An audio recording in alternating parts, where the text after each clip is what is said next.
Good afternoon, everybody, and welcome to our Red Cloud's weekly webinar. Today we have today the company presenting is Blue Thunder Mining, and we'll be introducing that company for the first time here. My name is Derek Macpherson. I'm the Vice President and Equity Research Analyst at Red Cloud Securities. With me on the call today or on the webinar today is Paolo Lostritto, a Director of Blue Thunder and the President of Red Cloud Securities, along with Rob Sinitz, who's a technical consultant to Blue Thunder. So the format of the webinar will be as follows. Paolo and Rob will give us an overview on Blue Thunder and its prospective land package in the Chibougamau camp. And then after that, we'll take questions live. So feel free to put your questions in through the chat at any time during the presentation, and we'll get to them at the end. Just to get the exciting part out of the way first, and we'll go through the disclosure. So first, for Blue Thunder, there may be some forward-looking statements made on this call. I would direct the listeners to the cautionary note on page 2 of Blue Thunder's corporate presentation, located on the company's website. For Red Cloud Securities, I would highlight that this webinar is for information purposes only and should not be considered a solicitation to purchase or sell securities or a recommendation to buy or sell securities. We know that this call does not take into account the particular situation or needs of individual investors. Participants should rely on their own investigations and seek their own professional advice before investment. Specific disclosures related to Blue Thunder for Red Cloud Securities. In the last 12 months, Red Cloud Securities has performed investment banking services and has been retained under a service or advisor agreement by the issuer. I have a long position in Blue Thunder Securities. Red Cloud Securities and its affiliates collectively beneficially own 1% or more of the issuer's equity.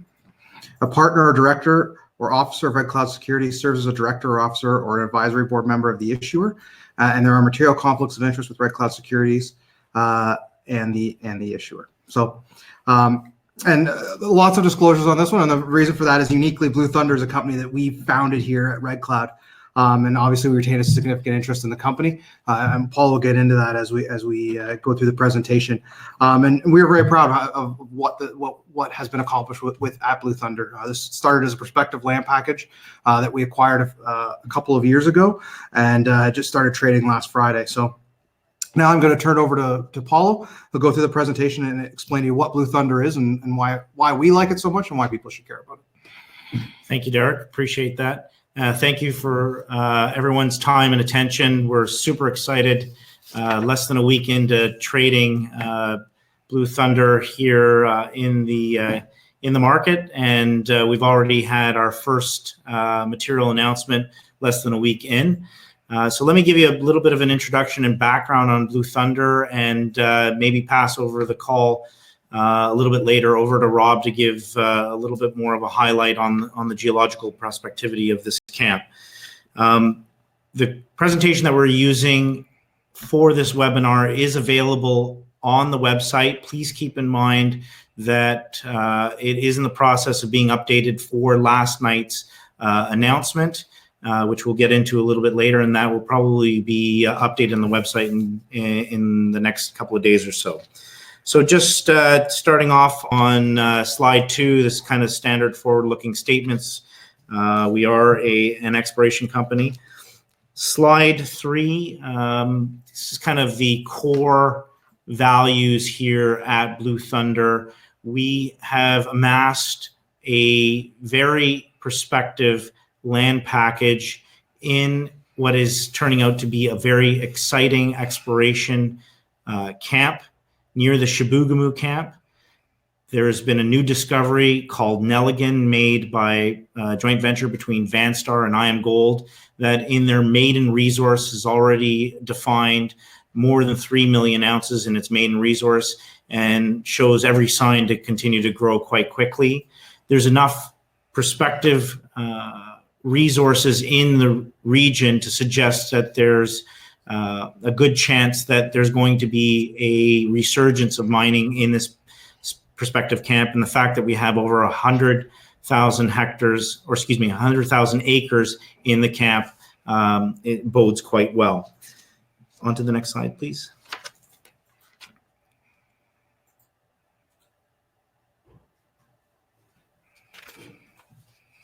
So while we're waiting for that to get pulled up, Blue Thunder highlights, we talked about the large land position, 100% interest in over 100,000 acres, or roughly 49,000 hectares, consisting of 3 separate blocks. What's really important is that we bookend IAMGOLD's NELLIGAN discovery. In addition to that, we bookend their Monster Lake discovery and hold quite a strategic position along a sedimentary sequence that seems to be yielding quite a bit of mineralization, specifically at NELLIGAN. In addition to that, last night we announced an LOI with O3 Mining, whereby we're adding another 1,900 hectares to the land package just to the northeast of the Monster Lake discovery. And that's adding to our strategic position in the area. And O3 is basically owning just over 8% of Blue Thunder as a result. Importantly, Quebec is more and more turning into an important jurisdiction in terms of mine regulation, ability to actually move projects forward and support both by local communities and provincial government. And Blue Thunder is basically uniquely positioned to take advantage of all of those aspects. Next slide. As Derek alluded to earlier, Red Cloud started the company. Chad Williams deserves a lot of credit. He started Blue Thunder in the depths of what one would argue is a very deep depressed market, staked and acquired very interesting ground that has quickly evolved into a very hot camp. To put things into perspective, to acquire this much ground in a camp like the Timmins camp would be physically impossible in today's day and age, given how hotly contested those types of claims are, and we've managed to do it in a very short period of time. So Red Cloud owns 43% of the company now that we're public, and a number of insiders, board and management own another 11%. We have institutional support for roughly another 9%, and some retail and others that own the balance. Next slide, please. This slide shows you where our land position is. As I stated earlier, we effectively have a number of gold discoveries in and around our projects.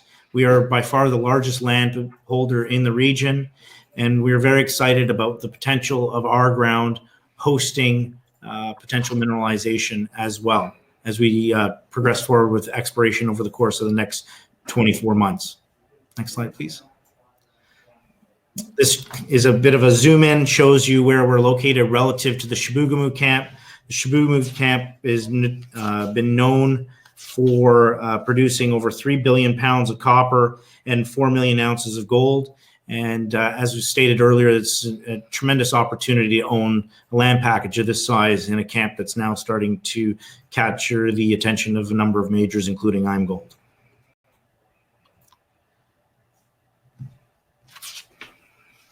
So the next slide, you're going to start to see kind of the things that got Chad initially excited about this camp. There's a number of regional structural zones that cross-cut this camp. And as you can see from this slide, there's a number of areas whereby those structural zones actually coalesce on our property.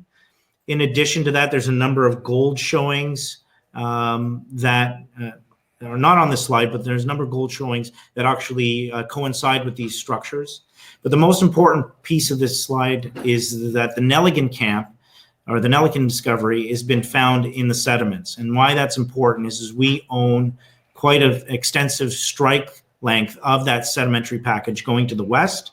And this is a new concept in the area. And traditionally in this region, most groups have looked for gold in the volcanics, and the fact that no one's looked in the sediments leads us to believe that there's quite a bit of opportunity on our ground. Next slide, please. So the discovery at Nelligan, why that's important is, as I alluded earlier, it's over 3 million ounces that, at a gram. Peeling back the layer, again, the market is all about grade right now. The important highlight of that resource is if you look at it, the higher grade portion, there's over 2 million ounces of 2 grams there. So between this resource, which is growing, and the Monster Lake resource, which is over 400,000 ounces of 12 grams, there should be enough critical mass to look at having a nuclei of a mining opportunity in this region. Next slide, please. So I'm going to pass this off to Rob for a little bit to talk a little bit about the historical work and some of the work that we've been doing prior to going public. Rob, over to you. Yeah, thanks, Paolo. My name's Rob Sinnetz. I'm a technical consultant with Blue Thunder. Been involved with them for several months now, and pretty excited to be involved with this. As Paolo said, this is a really growing, exciting camp. There's a lot of M&A activity going on, including us recently, as you all have heard or seen in our press release with O3 that was announced yesterday. And I expect this camp will continue to grow and more exciting things will come out of it, hopefully by us and also by our neighbors. So we acquired the property in 2017. The original group of claims was called the Muus claims. And we inherited a fair amount of historical work. Most of it was done between the 1950s and 1980s. There was a lot of till sampling, some geophysics, ground mapping, although there's very little outcrop in this area. Most of it is covered by overburden, glacial till, and lakes and swamps. So, you know, on one hand, that makes things very difficult, but it's also an opportunity because we now have more advanced techniques now that can lead us to targets that the old timers might have just walked over. So I'm talking about geophysics, more advanced interpretation of till sampling, and things like that. So in the past, there's been about 154 drill holes on our property, but these were all wide spaced. And back in that day when gold was trading about $200, $400 an ounce, anything that was maybe 2 or 3 grams, an interval that graded 2 or 3 grams, the old timers would have walked away from that as a geological curiosity or an anomaly. But as we know now, those are potentially ore grade numbers. As we see from Nelligan, which the average grade is only 1 gram. However, they have a sizable tonnage there accumulated. So it's a nice sized target. So we've taken all of this historical data and we're starting to compile it and understand our targets a little better. On top of that, we've done 2 eras of geophysics, airborne geophysics. One of them was done in January of 2019, and that covered our original Muus group of claims. And more recently, near the end of 2019, we updated that with another airborne mag survey over the remaining parts of Muus, but also the newly staked Nisk and Muus East properties. The data is really, really interesting, and we will then be incorporating this with the historical information and moving forward with some machine learning to be able to generate new hotspots and targets to move forward with. So this is one of the areas in the work plan that we look forward to moving forward with. So if we go ahead a slide or so here,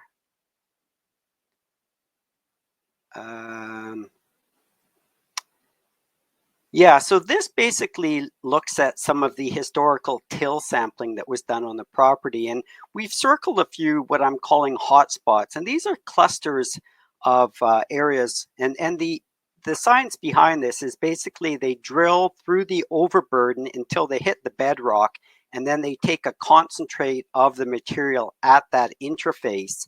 And they look for gold grains and they count them. But they also look at grades. And we can see there's some really interesting clusters of grades here that need to be followed up on. And this was all historical work.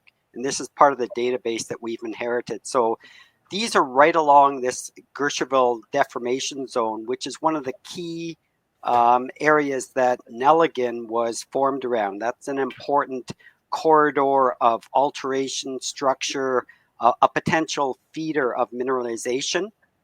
So it's a pretty exciting area for us. Can we go ahead one more slide? Once again, this map just basically shows the current land position. If you look on the map where it says the Fan Camp Deformation Zone, right about where the word deformation is, that's where our newly acquired Fan Camp property is, and that's the one that we acquired through the LOI with, or we're in the process of acquiring through the LOI with O3. And that's smack dab through the middle of that deformation zone, which is a pretty exciting area to be. There's a lot of historical work that's been done on that property with some pretty exciting grades. They're all released in our press release, and we will have this up on a new presentation here very, very shortly. But I'm just going to read a few of the highlights. There were 4 or 5 historical zones from that area, and the A zone seems to be one of the most interesting, but I'm just going to read off 4 historic drill intercepts, being 10.62 grams over 2 meters, 20.55 grams over 0.91 meters, 12.33 grams over 3 meters, and 8 grams over 6.1 meters. Now, these are pretty exciting, and the thing that's been discovered there is a lot of these grades seem to be focused in areas of tight folding, which would have a plunge at depth. Now, this drilling was done to a maximum depth of about 50 meters, which is basically just scraping the earth. Now that these potential plunges of ore shoots, or mineralized shoots rather, have been identified, we intend to follow up on this with more groundwork and follow these plunges at depth and hopefully intersect something that's more sizable and go from there. So that's just a real high level, quick overview of what's been done. Actually, if we go ahead one more slide, I'll show you. This is the geophysics that it was just recently completed. It's the 2 surveys that I mentioned earlier that have been merged together, and this is the total magnetic intensity. There's a lot of other data manipulations that we are starting to look at with this to be able to fine-tune our targets and move forward with. But just looking at this, I see a lot of exciting areas that we want to put some boots on the ground in the spring and ground truth a lot of these anomalies. Look at the historical information, use our artificial intelligence, machine learning results once we start that study, and find some new drill targets that we can move this ahead with. So I'll go back to you, Paolo, and hopefully I didn't take too long, but I just wanted to give an overview, and I get pretty excited about this property, so I could go on and on. I appreciate that. Thanks, Rob.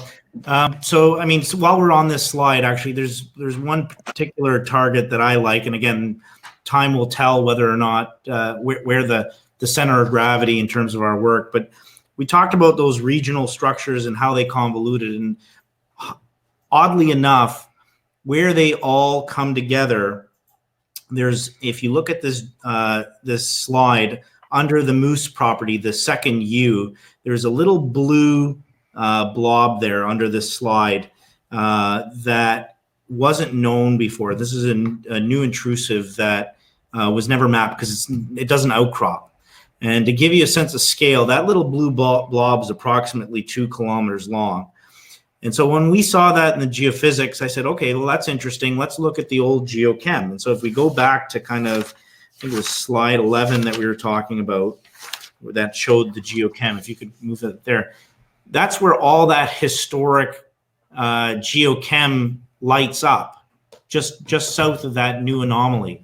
And it's important to highlight that some of that geochem is over 1 gram per ton just in soils here and in the till samples.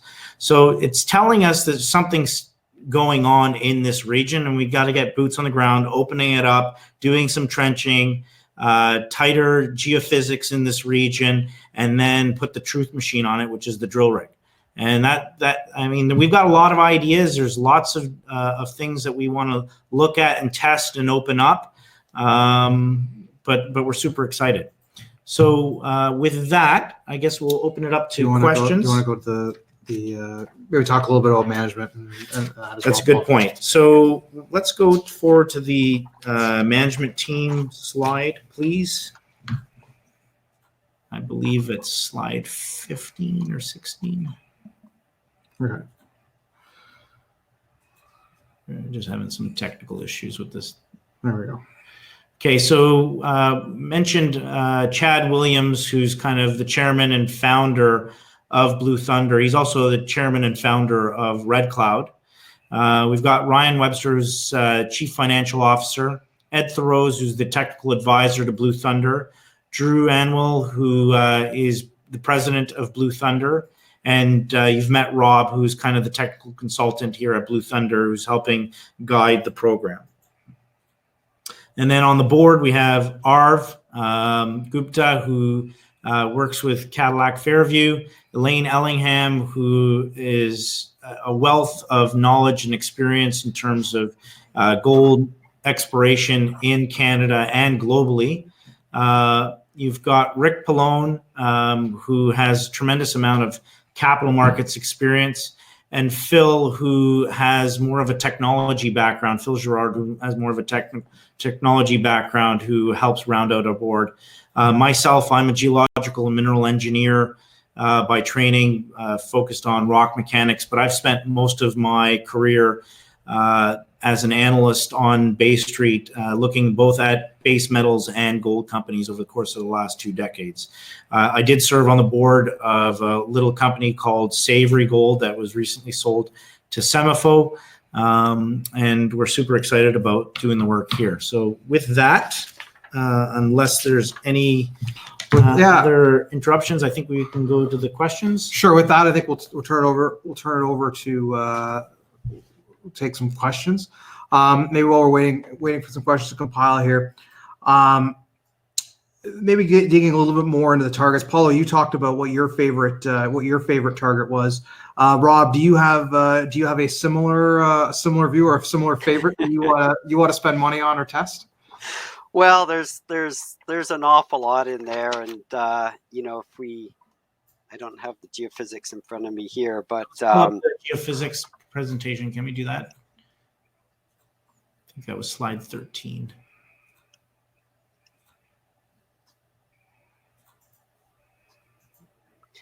Just talking off the top here, I think 2 of the key areas that I'd really like to follow up on are obviously the continuation of the Monster Lake trend, which on this map is just up to the northeast of the Muus block, and that trends down into our property, and that has potential for high grade, typical Abitibi lode gold deposits, and then coming across the bottom end from unfortunately, this particular map doesn't have the historical deposits on. I think our updated map will, where the Nelligan structural and lithological trend comes onto our property, and that also coincides with that area where the historical cluster of till samples is, and ties into what Paolo was mentioning a while ago.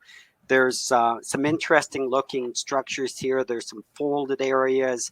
We haven't even been onto the Nice ground yet, but already I see some interesting stuff there that I'd like to follow up on.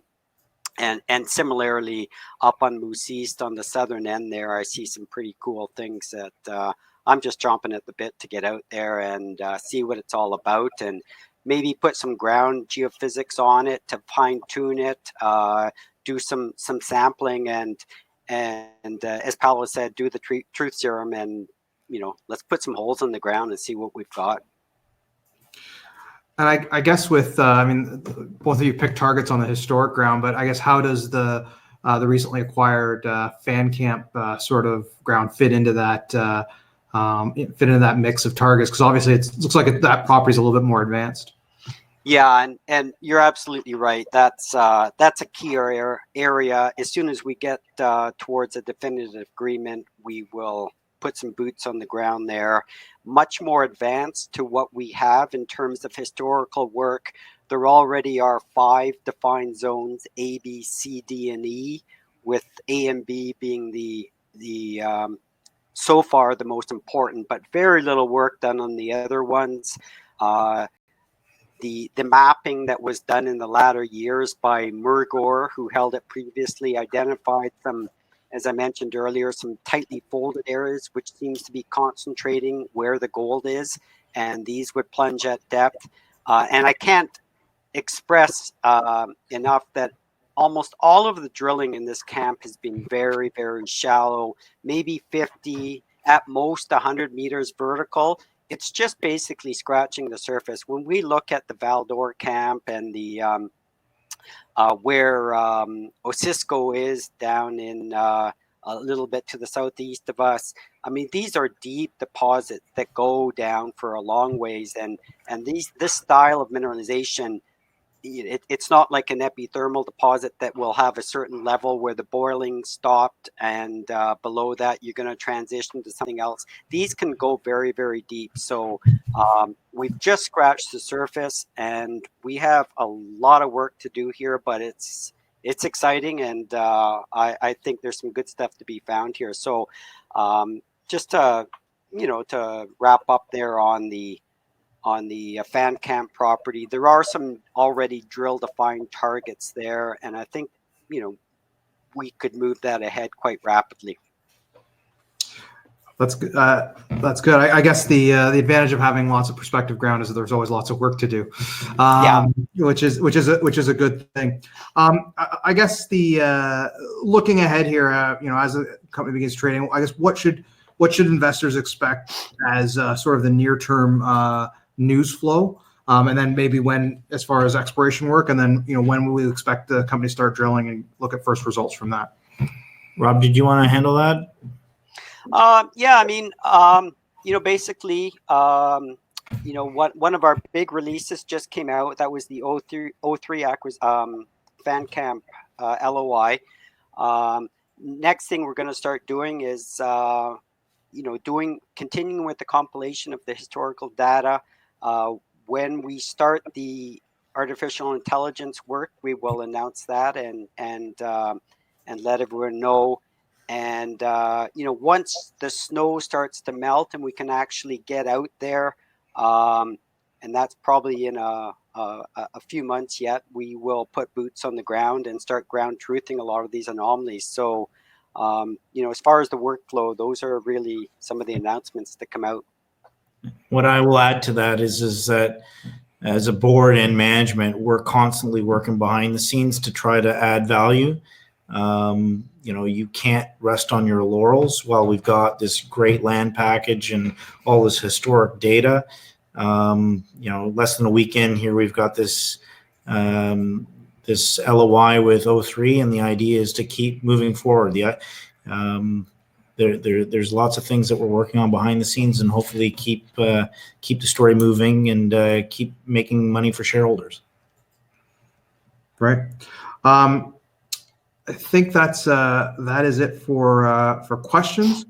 I'd like to thank Paolo and Rob for being on this week's webinar and introducing Blue Thunder to us. I'm looking forward to seeing how the stock does going forward. And I just want to remind everybody, the next week's we are having a webinar next week, and next week we'll be hosting at the same time in the same place. Brixton Metals will have a webinar at 2:00 next week. Thank you, everybody. Thank you.